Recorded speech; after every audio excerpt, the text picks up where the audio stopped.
सभी को राम राम। बोलो खाटू श्याम की।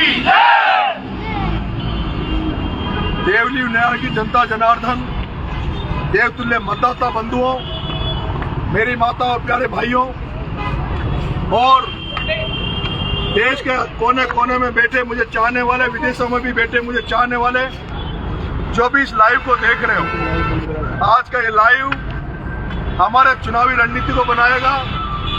किस तरह से हम चुनावी मैदान में उतरेंगे, उन सारी बातों को मैं आपके सामने रखना चाहता हूं। सबसे पहले तो ये चुनाव हम बाबा खाटू श्याम जी के आशीर्वाद, हम बाबा देवनारायण भगवान के आशीर्वाद, तेजाजी महाराज का आशीर्वाद, धरणीधर महाराज का आशीर्वाद, मीन भगवान का आशीर्वाद, कृष्ण भगवान का आशीर्वाद और महान पुरुष बाबा साहब भीमराव अंबेडकर, ज्योतिबा फूले जी, चौधरी चरण सिंह जी, इन सब भगत सिंह जी, इन सब के आशीर्वाद से हम चुनावी मैदान में उतर रहे हैं। मेरे प्यारे भाइयों, मैंने कल 25 तारीख को अपना निर्दलीय के रूप में देवली उनियारा जाकर नामांकन दाखिल किया था। ये चुनाव जिस तरह से सर्व समाज का आशीर्वाद, सर्व समाज का प्यार हमें मिल रहा है, उससे ऐसा लग रहा है कि ये चुनाव एक तरफा होने वाला है। लेकिन चुनाव में क्या क्या सावधानियां रखनी है, चुनाव में हमें क्या क्या कैसे आगे बढ़ना है, उसी को लेकर आज हम लोग यहाँ इकट्ठे हुए और ये मैं लाइव के माध्यम से आप सबको अपना मन की बात बताना चाहता हूँ। मित्रों, दोस्तों, कल मैंने जितने भी देवली उनियारा में देव स्थान है, वहाँ मेरी पत्नी सहित मैंने उनको ढोकने का मन बनाया है। कल उनको सुबह में जितने भी देवली उनियारा में देव स्थान है, उनको पत्नी सहित मैं ढोकूंगा। और जो हमारा प्रसिद्ध स्थान है उकलाना गांव में तेजाजी महाराज देलवाड़ भगवान का मंदिर जो है, वहाँ मैं प्रण लूंगा और मेरा ये मन है कि मैं वहाँ अपने जूते चप्पल उतार कर और पूरे चुनाव तक उगाना, गांव ढाणी ढाणी हर मतदाता तक पहुंचने का काम करूं और उनका आशीर्वाद देने का काम करूंगा। मेरे प्यारे भाइयों, मेरा यह भी मन है कि अगर देवली उनियारा की जनता ने मुझे आशीर्वाद दिया, मुझे जिताया, तो जो काउंटिंग होगी वो टोंक में होगी। और अगर मैं ईश्वर की मेरे पे कृपा रही, सब मतदाता बंधु सब लोगों की मेरे पर आशीर्वाद रहा, तो हमने ये सोचा है, मैंने प्रण लिया है, क्योंकि मैं चुनाव की घोषणा के बाद मैं खाटू श्याम जी के दरबार में गया था, मैं ढोक लगा के आया था और मैं कह के आया था कि खाटू बाबा मेरी नैया को पार लगाना, हारे के सहारा मेरी नैया को पार लगाना।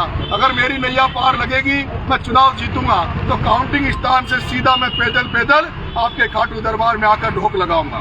मेरे प्यारे भाइयों, अभी दिवाली का समय है और आप सब लोग लालायित हो कि कब हम देवली उनियारा जाए और चुनाव मैदान में उतरे। मेरे युवा साथियों, जो देवली उनियारा के साथी नहीं है, जो बाहर जो मेरे को सुनने, जो इस चुनाव में आना चाहते हैं, अपना सहयोग करना चाहते हैं, मैदान में मेरी मदद करने के लिए आना चाहते हैं, उनसे मेरा एक आग्रह है, आप 2 के दिन तक आप अपने गांव में रहे, अपने घर में रहे, तैयारी पूरी रखें, लेकिन दिवाली आप सब लोग अपने घर में मनाएं। और दिवाली के बाद दोज के दिन आप सबका मैं देवली में हम कार्यालय में खोल लूंगा। देवली में मैं आप सबका इंतजार करूंगा। मेरे प्यारे भाइयों, लेकिन मेरा विशेष आपसे आग्रह है, हमारी सेना बहुत बड़ी है और इस सेना में ज्यादातर छात्र है, यूथ है, और ये यूथ और छात्र के दम पर ही आपका भाई चुनावी मैदान में है। आप सब जानते हैं किस तरह से बांग्लादेश में अभी थोड़े दिन पहले छात्र क्रांति हुई और छात्र नेताओं ने और युवा साथियों ने मिलकर वहाँ का जो शेख हसीना का जो प्रधानमंत्री था, उस प्रधानमंत्री का तख्ता पलट करके एक नई सरकार बना दी थी। जिस तरह से बांग्लादेश में सरकार बनी, हम उम्मीद करते हैं लाखों युवा साथी, छात्र साथी राजस्थान में भी चाहते हैं कि दलगत राजनीति से ऊपर उठकर, इस पैसे की धन बल की राजनीति से ऊपर उठकर राजस्थान में भी एक नई राजनीति का उदय हो। राजस्थान में भी इस तरह की राजनीति बने जहां युवाओं की बात को सुना जाए, जहां छात्रों की समस्याओं को सुना जाए, जहां किसानों की समस्याओं को सुना जाए, जहां मजदूरों की समस्याओं को सुना जाए, जहां शोषित पीड़ितों को समस्याओं को सुना जाए। जिस तरह की आज राजनीति हो गई, आप सबने देखा है किस तरह से टिकट पार्टियों ने बांटे गए, किस तरह से टिकट बंटने के बाद किस तरह की राजनीति होती है। इस राजनीति को बदलने के लिए आपका भाई इस रण में उतरा है। रणभेरी बज रही है, युद्ध की आरंभ होना है। और जो आज मैंने एक दो कमेंट फेसबुक पे पढ़े थे कि भाई साहब आप देवली उनियारा से तैयारी कर रहे हैं, लेकिन आप जो जवाहर सर्किल में पत्रिका गेट पे जयपुर में जो मीटिंग लेते हैं, इसको आप देवली उनियारा में रखें। मैं उन भाइयों से कहना चाहता हूं, मैंने पहले भी कहा कि आप मेरी रणनीति पर भरोसा रखें, सेनापति की क्या कैसे युद्ध लड़ेगा, कैसे हम आगे बढ़ेंगे उस पर भरोसा रखें। आप इन बातों पर ध्यान ना दें, क्योंकि अभी हम पिच तैयार कर रहे हैं। जैसे किसान अपनी फसल बोने खेत में जाता है, उसके पहले वो मेड़ झाड़ साफ करता है, खेत को कंप्लीट करता है, उसके बाद वो खेत में बुआई करता है। उसी तरह से कोई भी जब खिलाड़ी मैदान में उतरते हैं, उसके पहले मैदान को तैयार किया जाता है। मैदान में कौन एम्पायर होगा, कौन खिलाड़ी किस पॉइंट पे खेलेगा, कौन बैटिंग करेगा, कौन बॉलिंग करेगा, कौन मिड में खेलेगा और किस तरह से उस पिच को सजाया जाएगा। ये मेरे प्यारे भाइयों, ये पिच को सजाने की तैयारी नरेश मीणा कर रहा है। किस तरह से पिच को हम सजाएंगे, किस तरह से एम्पायर हमें खिलाएंगे, किस तरह से हम बैटिंग बॉलिंग करेंगे, किस तरह से हमारे सारे जो खिलाड़ी बंधु है, सारे हम जो टीम है, ये टीम किस तरह से वर्क करेगी। और आपने देखा होगा, मैं कल रात को जैसे ही मैं अलीगढ़, कल हमने नॉमिनेशन डाला था, मैं वहां से सीधा जयपुर आया और जयपुर में मैं आज रात भर सोया नहीं हूँ। सीधा रात को मैं भाई साहब हनुमान जी बेनीवाल के नागौर पहुंचा और 2 बजे जब मैं भाई साहब हनुमान जी के पास घर पे बिना बताए गया, मैंने फोन किया, भाई साहब मैं आपके दरवाजे पे खड़ा हूँ। रात को 2 बजे भाई साहब ने हमें मिले और बिना कोई प्रश्न किए, बिना कोई बात किए, जिस तरह से उन्होंने आपके भाई को समर्थन दिया, जिस तरह से आशीर्वाद दिया, वो आप सबने रात को सोशल मीडिया पे देखा होगा। और आज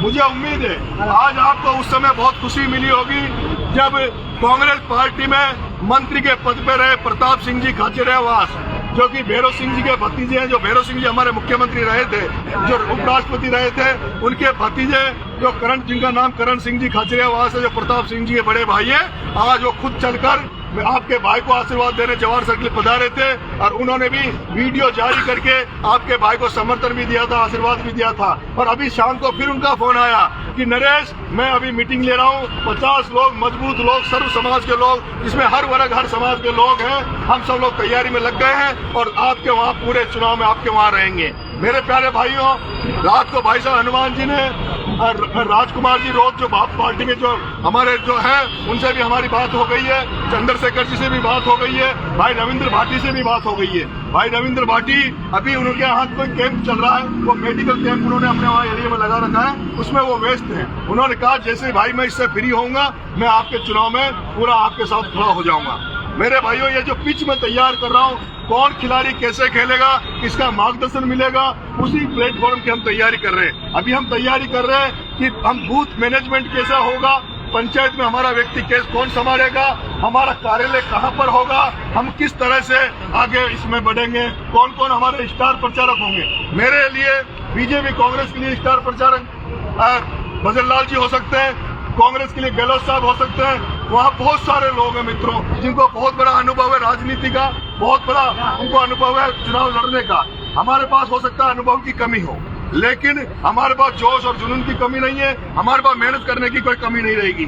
मैं अपील आपसे करने आया हूँ, अपील करना चाह रहा हूँ कि मेरे प्यारे भाइयों, जो लोग मेरे लिए देवली उनियारा में जो दिवाली के बाद मेरे लिए मदद करने आएंगे, और विशेष रूप से अभी देवली उनियारा के जो भी छात्र, युवा, वहाँ का कोई मजदूर अगर कहीं बाहर जाके मजदूरी कर रहा है, कोई व्यापारी अगर व्यापार बाहर जाके कर रहा है, मैं उन व्यापारियों से, उन मजदूर भाइयों से, उन छात्र युवाओं से जो जॉब नौकरियां कोई बाहर देवली उनियारा के बच्चे जो बाहर नौकरियां कर रहे हैं, वो सब लोग अभी दिवाली पर देवली उनियारा में आएंगे। मैं उनसे अपील करना चाहता हूँ, जब आप अभी दिवाली की छुट्टियों पर जब गाँव में आएंगे, क्योंकि आप लगातार 10 दिन तक रुक नहीं सकते, क्योंकि आपको नौकरी भी में जाना है, धंधा पानी में भी जाना है, आपको कहीं आप किसी मजदूरी करते हैं तो वहां भी जाना पड़ेगा। लेकिन मेरी आपसे अपील है, जो भी देवली उनियारा के जो भी बाहर जो लोग रहते हैं, जो हमें समर्थन करेंगे, हमारे साथ लगेंगे, उनसे मेरा निवेदन है कि जब आप ये अगले 3-4 दिन जो दिवाली की छुट्टियों पे देवली उनियारा में जब आप आओ, तो आप केवल, मुझे विश्वास है,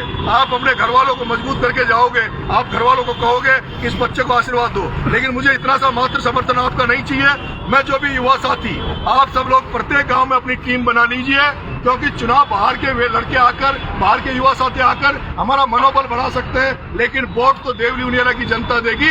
वोट में जो मेहनत वहाँ के जो छात्र करेंगे, वहाँ के जो युवा करेंगे, वहाँ के जो लोग करेंगे, वही कामयाब होगी। इसलिए मैं वो जो दिवाली पे जो छुट्टियों में जो लोग जो आएंगे, उनसे मेरी अपील है हाथ जोड़ के कि वो सुबह उठते ही, ये जो 3-4 दिन की दिवाली है, और दिवाली के राम राम के माध्यम से प्रत्येक घर में जाएंगे और प्रत्येक माता पिता और प्रत्येक गांव के व्यक्ति के ठोक देंगे और उनसे ठोक देकर ये कहेंगे कि कभी हमने सरपंच में किसी में वोट मांगे कि नहीं मांगे, पर हम हमारे भाई के लिए वोट मांग रहे हैं। और उनको गांव में एक भी व्यक्ति को अगर वो दिवाली पे जो हमारे जो छात्र युवा साथी जो देवली जाएंगे, उनसे मेरा आग्रह है कि 3 लाख मतदाता है और केवल मतदाताओं को ठोक नहीं देनी। हमें जो छोटे छोटे प्यारे बच्चे हैं जो 18 साल से जिनकी कम उम्र है, जो हमसे प्यार करेंगे, उनका भी सपोर्ट चाहिए, उनका भी साथ चाहिए। मैं चाहूंगा, मेरे मन है कि जो छोटे छोटे बच्चे वहाँ देवली उनियारा में हैं, उनको इस तरह से आप जागरूक करेंगे, उनको इस तरह से ट्रेंड करेंगे कि वो हर दिन 13 तारीख तक जब तक चुनाव होगा, वो शाम के टाइम वो बच्चे नरेश मीणा के नारा लगाते हुए पूरे गाँव में घूमेंगे। हर दिन वो बच्चे पूरे गांव में कैंप करेंगे और जो हमारे जो बुजुर्ग लोग हैं, उन बुजुर्ग लोगों को विशेष आशीर्वाद की जरूरत है, उनको कॉन्फिडेंस में लेने की जरूरत है, उनको ये कहने की जरूरत है। हो सकता है बहुत से बुजुर्ग, बहुत से लोग कांग्रेस से जुड़े हो सकते हैं, बीजेपी से जुड़े हो सकते हैं, किसी और दल से जुड़े हो सकते हैं, उनको विश्वास में लेना पड़ेगा, उनको ये कहना पड़ेगा कि आपने परसों से कांग्रेस को वोट दिया है, बीजेपी को वोट दिया है, हम तो पहली बार आपको निर्णय के रूप में हमारे भाई के लिए वोट मांग रहे हैं। इसलिए ये जो दिवाली पे जो भी देवली उनियारा के बाहर जो बसे हुए लोग हैं, वो जो आएंगे, उनसे मेरी अपील है कि वो जितने दिन गांव में रहे छुट्टियों में, एक एक वोट के पास वो पेड़ पकड़ के दंडवत होकर वोट मांगेंगे। अब मैं उन लोगों से अपील करना चाहता हूं जो दिवाली के बाद मेरी मदद करने के लिए बाहर से वहां पे आएंगे। मुझे भरोसा है जिस तरह से छबड़ा में हजारों लोग हमारे प्रचार में मेरे लिए गए थे, वो हजारों लोग देवली उनियारा में भी आएंगे। लेकिन मेरे प्यारे भाइयों, हमें अनुशासित रहना है, हमें अनुशासित रहना है, डिसिप्लिन में रहना है। हर व्यक्ति जो हमें वोट दे, वो हर व्यक्ति ये चौराहे पे खड़ियों पे चर्चा करे कि नरेश मीणा की जो सेना है, नरेश मीणा की जो कार्यकर्ता है, वो सभ्य है, वो पढ़े लिखे हैं, वो इस देश में क्रांति लाने वाले लोग हैं, एक नई राजनीति पैदा करने वाले लोग हैं। आपका ड्रेस कोड अच्छा होना चाहिए, आपके कपड़े पहनने का तरीका अच्छा होना चाहिए। और मेरे प्यारे भाइयों, मेरी आपसे अपील है, वैसे तो मेरे जो छात्र युवा साथी जो 90% है, वो ज्यादातर लोग, हमारे लोग नशाखोरी से दूर हैं, लेकिन चुनाव में हमें विशेष ध्यान रखना है। बाहर का व्यक्ति जो भी मेरी टीम में काम करेगा, मेरे प्रचार में लगेगा, उनको शपथ लेनी पड़ेगी, सौगंध खानी पड़ेगी नरेश मीणा की। उनको मेरी उनको कसम है, मेरे बच्चों की कसम है, मेरे बच्चों की कसम है। मैं उनको कसम देता हूं कि 13 तारीख तक कोई भी व्यक्ति नशा नहीं करेगा, कोई भी व्यक्ति शराब पीकर मेरे चुनाव में नहीं रहेगा। ये मैं जो भी कोई भी कार्यकर्ता, कोई भी मेरी टीम में से अगर कोई शराब पीता हुआ नजर आया, कोई इस तरह की कोई गलत हरकत करता हुआ देवली उनियारा की धरती पे पाया गया, तो इसका मतलब माना जाएगा कि वो कोई न कोई कांग्रेस बीजेपी से भेजा हुआ व्यक्ति है, वो हमारे चुनाव को डिस्टर्ब करना चाहता है। इसलिए आपको सौगंध है, जिसको कसम है मेरी कि मेरे चुनाव में जितने भी हजारों लोग आएंगे, ऐसा लगना चाहिए कि ये चुनाव एक नया परिपाटी इस देश में ला रहा है। चुनाव हम बड़े तरीके से लड़ेंगे, मेरे रथ तैयार करनी है, मोबाइल कैंप हम लगाएंगे।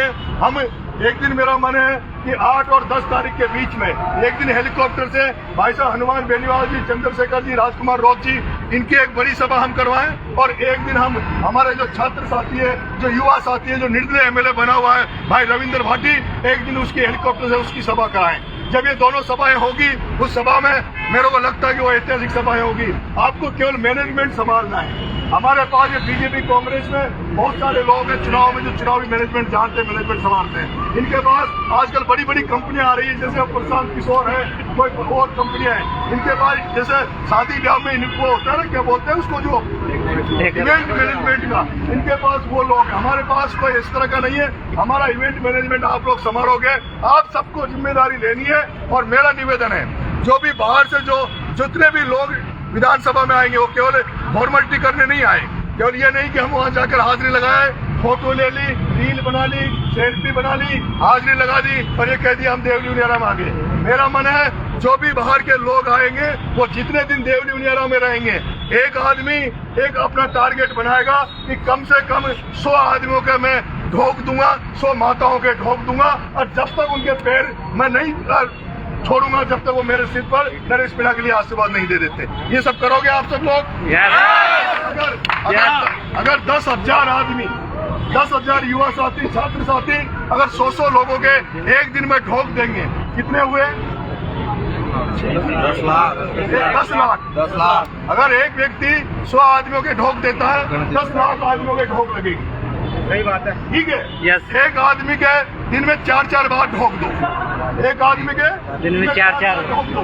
ऐसा लगे उनको कि पहली बार कोई व्यक्ति चुनाव लड़ रहा है, जिसके लिए हजारों युवा हमारे घर आए, हमारे दरवाजे आए, हमारे चरणों में ठोक देकर उस भाई के लिए वोट मांग रहे हैं। क्योंकि ये पार्टी वाले जो नेता है, ये जो मंत्री वहाँ डोल रहे हैं, MLA डोल रहे हैं, आपने देखा हुआ लिस्ट आ रही है, इसको स्टार प्रचारक बना दिया, इसको ये फलाना बना दिया, इसको मंडल कमंडल का अध्यक्ष बना दिया, ये फलाना संभालेगा।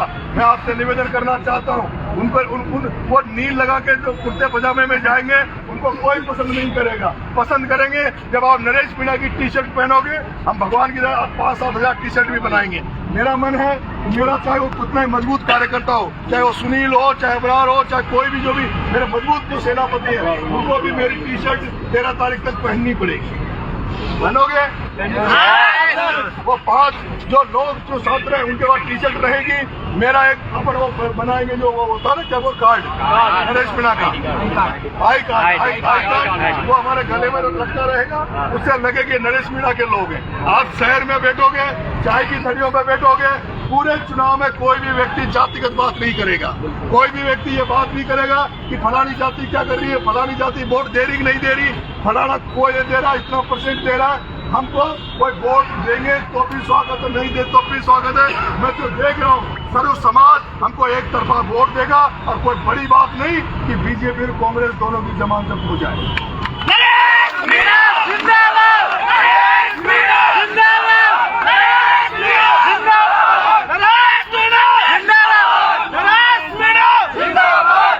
मेरे प्यारे भाई, ये जो नेता चुनाव लड़ते हैं, मैंने इनके चुनाव देखा है, उनमें 10-20 लोग वोट मांगते हैं, लेकिन हजारों लोग जिस तरह से मैं सोच रहा हूँ, अगर आपने उस तरह से इस चुनाव को बना लिया, आप वहाँ जब रहोगे और वहाँ जब जैसे चाय की घड़ी में आप चाय पीने निकले, तो चाय की जो दुकान लगा रहा है उससे आप प्यार से बात करोगे, उसको उस दुकान पर भी उसके परिवार वालों से उसको कहो, भाई साहब आप चाय तो पी रहे हैं हम आपकी, लेकिन आप अपने घर वालों से कहो और हमारे सामने कहो कि हमारे भाई को वोट दो। एक भी व्यक्ति 3 लाख मतदाता है, 3 लाख मतदाताओं के अलावा उनके परिवार के जो भी बच्चे हैं, उन तक हमारी आवाज जानी चाहिए। और 3 लाख लोगों का आप वोटर नहीं, वोटर के साथ साथ उनको भी ऐसा पढ़ देना कि वो भी हम सबके साथ जुड़ जाए, इस सेना में भर्ती हो जाए। ये एक नई क्रांति है, उपचुनाव है, पूरे देश की नजर इस चुनाव पर है मेरे भाइयों। आज आपने देखा होगा पूरे देश की नजर है, पूरा देश देखेगा। हम जो राजस्थान विश्वविद्यालय में मैंने 11 में एक 3rd मोर्चा बनाया था, और वो 3rd मोर्चा विश्वविद्यालय में सफल हुआ था। उसी तरह से मेरा मन है कि राजस्थान में दलगत राजनीति से ऊपर उठकर अगर इस चुनाव में हमें सफलता मिलती है, तो राजस्थान में भी एक 3रा मोर्चा मैं खड़ा करने का प्रयास करूंगा, जिसमें मेरे अग्रदूत रहेंगे भाई साहब हनुमान जी, भाई साहब चंद्रशेखर जी, राजकुमार जी रोज, भाई रविंद्र जी भाटी, बाकी जो इस तरह की जो सोच रखते हैं, लोगों की जनता की सेवा करने वाले, ऐसे लोगों को हम एक साथ इकट्ठा करेंगे और एक नई राजनीति इस राजस्थान में हम पैदा करेंगे, और ये एक क्रांति होगी राजस्थान में। मैंने पहले भी कहा, आपसे फिर कहना चाहता हूँ कि बांग्लादेश में हम इस देश के छात्र और युवाओं ने शेख हसीना का तख्ता पलट कर दिया था। शेख हसीना अगर हम चाहेंगे तो विधानसभा चुनाव कोई बड़ा चुनाव नहीं है, विधानसभा चुनाव बहुत छोटा सा चुनाव है, और जिस तरह से हम मेहनत करेंगे तो उससे मुझे विश्वास है कि हम हो सकता है एक तरफाई चुनाव जीत जाए। इसलिए आप सब लोग इस चुनाव को अपना चुनाव समझेंगे, मेरी भावनाओं को समझेंगे, और मेरे संघर्ष को मानते हुए मेरा इस चुनाव को जीत की तरफ ले जाएंगे। इसी के साथ आपको बहुत बहुत धन्यवाद। राम।